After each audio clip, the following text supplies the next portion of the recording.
Bonjour ou bonsoir, tout dépend à quelle heure vous écoutez ce podcast de l'ODJ Média. Notre chroniqueur de l'ODJ, Adnan Ben Chakroun, partage son avis et ses réflexions dans un article qu'il a intitulé « L'histoire des chars russes pour l'Ukraine ». Alors écoutons-le dans ce podcast. L'auteur démarre son article ainsi.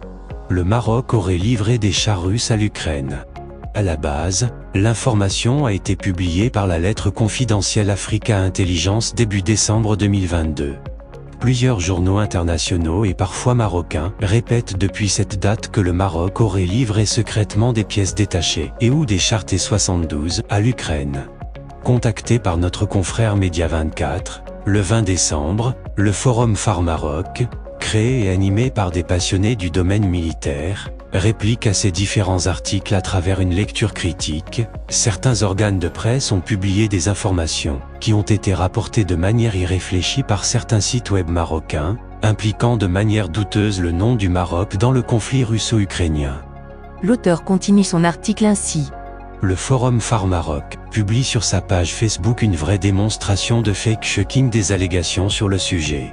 La guerre, la presse, les réseaux sociaux, la propagande, rien de nouveau sous le soleil.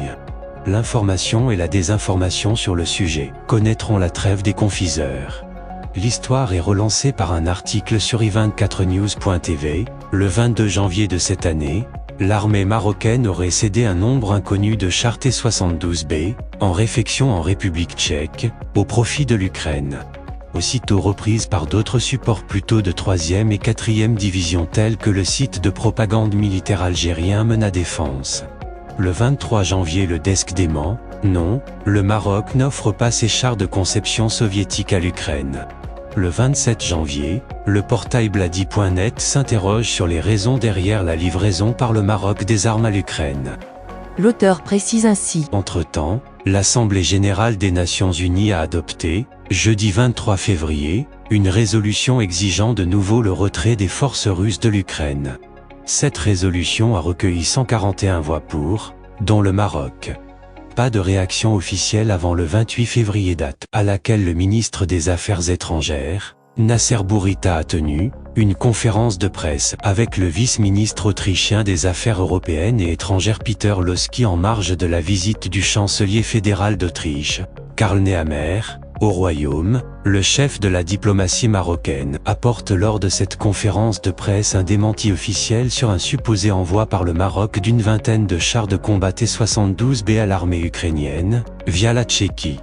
Le déroulé est classique, normal dans le style de la diplomatie marocaine fidèle à sa pondération diplomatique, de sa sérénité et son sérieux.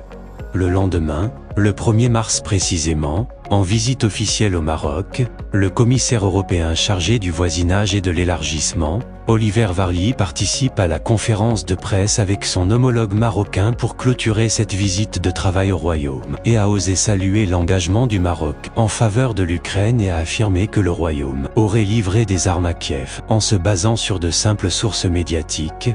Que dit-il pour commencer ? Nous avons discuté de la contribution du Maroc dans la guerre russe contre l'Ukraine. Mais Oliver Varly poursuit en affirmant que le Maroc a contribué pas seulement politiquement, mais aussi physiquement avec les livraisons. Il y a eu, j'ai lu dans la presse, des livraisons d'anciens tanks russes. Voir vidéo de la conférence de presse à partir de la 30e minute. L'auteur poursuit son article ainsi. Ainsi, ce commissaire européen, en visite officielle au Maroc et en présence du Nasser Bourita, est certainement informé du démenti de la veille de la diplomatie marocaine, se permet de contredire la position officielle marocaine sur la base d'informations publiées par la presse. Il a bien dit, j'ai lu dans la presse. Et pourquoi pas les réseaux sociaux, la prochaine fois monsieur, le commissaire européen. Provocation, maladresse ou incompétence, méconnaissance du démenti. En attendant la réaction officielle marocaine, seule référence crédible et responsable, l'opinion publique ne peut pas éviter de penser à la campagne Maroc bashing du Parlement européen. L'auteur confirme que, évidemment, ces déclarations sont immédiatement reprises par BFM TV. Oui, cette chaîne qui n'a pas hésité une seconde pour licencier son animateur Rachid Mbarki suite à une faute professionnelle. Chez BFM TV, il est interdit de dire Sahara marocain. Mais à BFM TV, on s'autorise à reprendre les fameuses déclarations du commissaire européen sans faire référence aux démentis marocains. Où est passé le code de déontologie des journalistes?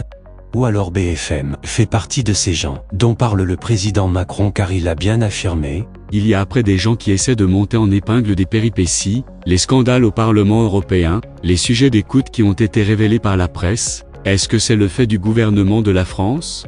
Non. Est-ce que la France a jeté de l'huile sur le feu? Non.